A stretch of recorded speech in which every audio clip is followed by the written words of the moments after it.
Meu nome é Thaís Segal, eu sou professora de Português e Redação e você está assistindo uma série de videoaulas sobre redação para o Enem. Na aula de hoje nós vamos falar sobre a competência 2. Compreender a proposta de redação e aplicar conceitos de diferentes áreas do conhecimento para desenvolver o tema dentro dos limites estruturais do texto dissertativo argumentativo. Para a gente entender melhor essa segunda competência, eu vou dividir em 3 partes isso que eu acabei de dizer para vocês. A primeira parte é compreender a proposta de redação, que nada mais é do que você saber sobre o que você vai escrever. E para isso você tem algumas dicas. Uma delas é você levar em consideração os textos complementares. É claro que você tem o enunciado, que é a proposta de redação em si, mas os textos que os organizadores do Enem colocaram para você na coletânea de textos são sim textos que apresentam uma direção e que podem te ajudar. Você já sabe que o texto complementar ele não deve te restringir, ele não deve te tolir em relação à sua redação, ele é um ponto de partida e você realmente precisa contar com a sua própria criatividade.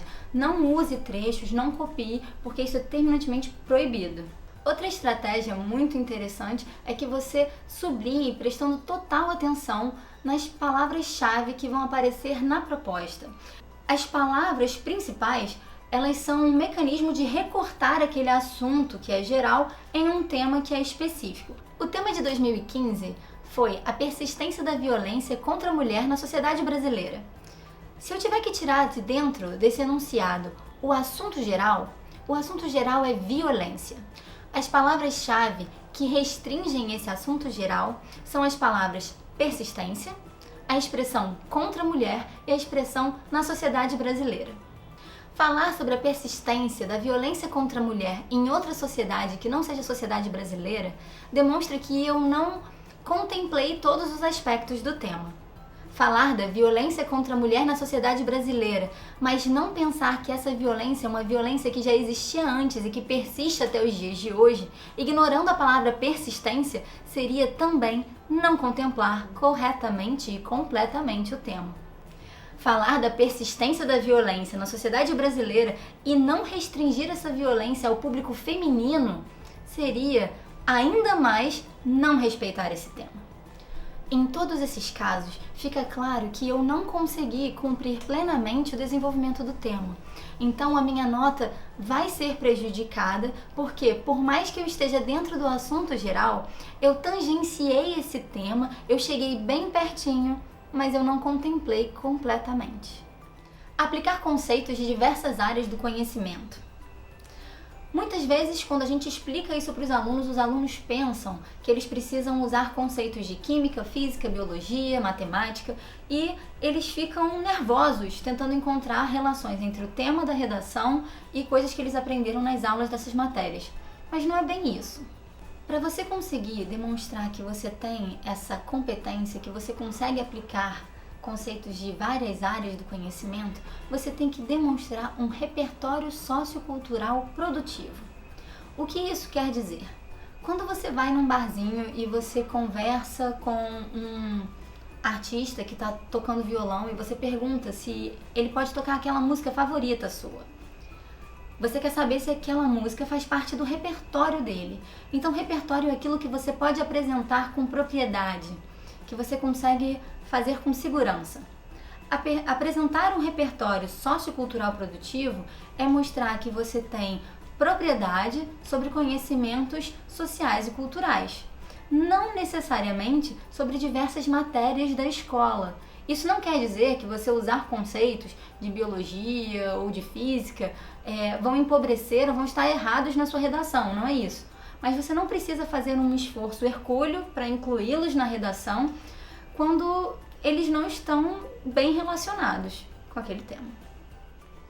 Arthur mandou eu explicar o que é esforço hercúleo.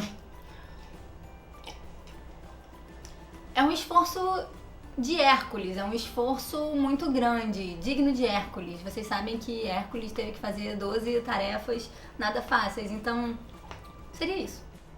Desenvolvendo o tema dentro dos limites do texto dissertativo argumentativo.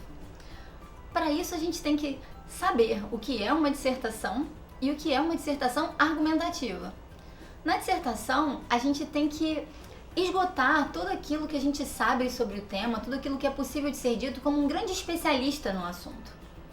Mas quando o texto precisa ser, além de dissertativo, também argumentativo, a gente tem também a obrigação de se posicionar, de fazer parte daquilo, de colocar a nossa opinião e defender de uma maneira bem sustentada com excelentes argumentos. Beleza, agora que você já entendeu o que significa a competência 2, eu tenho certeza que o que você quer saber é o que você precisa fazer para fugir dos 160 e alcançar os 200 pontos. Então, vou colocar aqui para você. Tanto para atingir 160 pontos como para atingir 200, você vai precisar desenvolver o tema por meio de uma argumentação consistente. Para alcançar 160 pontos, você precisa apresentar bom domínio do texto dissertativo argumentativo, apresentando sua preposição, argumentação e conclusão. Para receber os 200 pontos, esse domínio precisa ser excelente. Então, qual seria a diferença entre eles? O repertório sociocultural produtivo entra como um pré-requisito para você tirar 200 pontos. O que isso significa? Que você precisa usar todo o seu conhecimento de mundo, de diversas áreas do conhecimento, na sua argumentação para defender a sua tese. Nesse vídeo, então, você entendeu um pouco mais sobre o que você precisa fazer para tirar uma boa nota na competência número 2 e o nosso próximo vídeo vai falar sobre a competência 3. Não deixe de assistir. E aproveita, se inscreve também para continuar tendo essas informações e você já sabe que quem não se inscreve no canal